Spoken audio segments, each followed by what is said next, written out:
Hello everyone, and welcome to the very first episode of our brand new Top 300 Crypto series. If you've ever felt like the world of cryptocurrency is confusing, with too much jargon and not enough clear answers, then you are in exactly the right place. Our goal is to break down every major crypto project, one by one, in a way that's simple, direct, and easy for anyone to understand. Today, we're kicking things off with the one that started it all.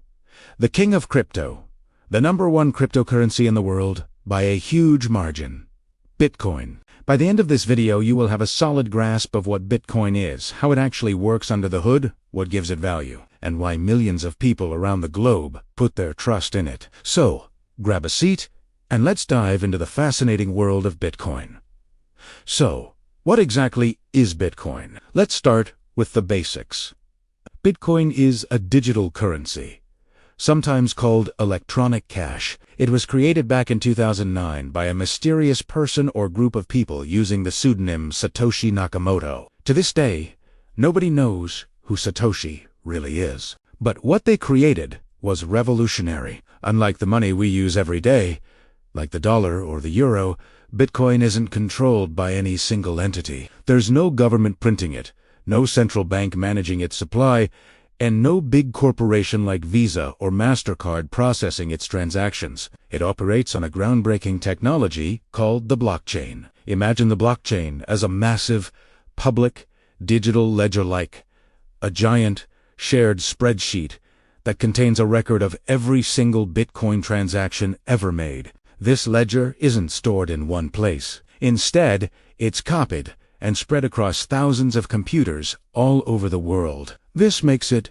decentralized. Because of this, anyone, anywhere in the world, can send Bitcoin, receive Bitcoin, or simply hold on to it, all without needing to ask for permission from anyone. You are your own bank. Now, you might be wondering, how does this all work without a bank in the middle? How do transactions get confirmed? Bitcoin runs on a peer-to-peer network of those thousands of computers we mentioned earlier. When you decide to send some Bitcoin to a friend, you broadcast that transaction to the network. This is where special computers, known as miners, come into play. Miners are the decentralized accountants of the Bitcoin network. They grab a bunch of recent transactions, including yours, and compete to solve a very complex mathematical puzzle. The first miner to solve the puzzle gets to verify the transactions, bundle them into a new block, and add that block to the end of the existing blockchain. Once a block is added, it's permanent and cannot be changed.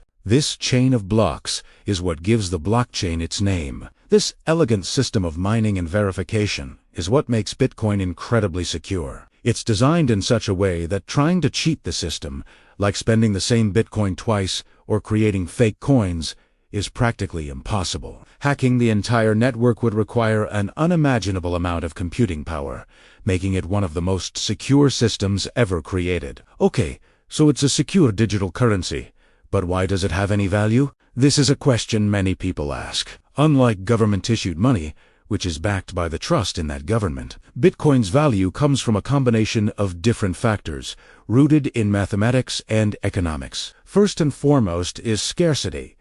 There will only ever be 21 million Bitcoins in existence. That's Italiano. The total supply is hard-coded into its protocol and cannot be changed. This makes it a deflationary asset, the complete opposite of traditional currencies, which governments can print more of whenever they want, leading to inflation and reducing your purchasing power over time. Second is its decentralization, because no single person, company, or country controls Bitcoin.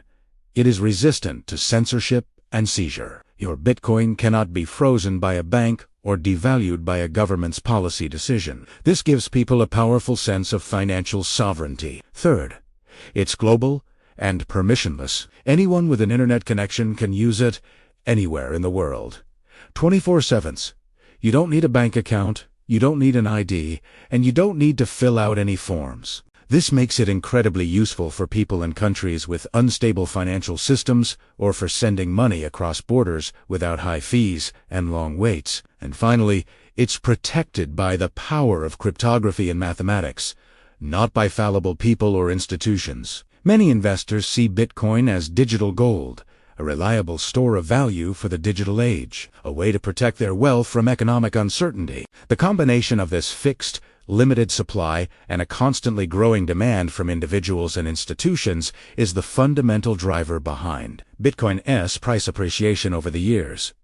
So, what do people actually use Bitcoin for? It's not just for speculation. One of its primary uses is for sending money across the globe. International wire transfers can be slow and expensive, sometimes taking days and costing a significant percentage. With Bitcoin, you can send millions of dollars to the other side of the world in minutes for a fraction of the cost. Another major use case is as a hedge against inflation. As we've seen, governments can and do print more money, which erodes the value of your savings. People in countries with hyperinflation, like Argentina or Venezuela, have turned to Bitcoin to protect their wealth from being wiped out. Of course, investing for long-term growth is also a huge driver. Many people buy and hold Bitcoin, believing that its price will continue to rise over the long term due to its scarcity and increasing adoption. It's also being used more and more for online payments. While it's not as fast as a credit card for buying a coffee just yet,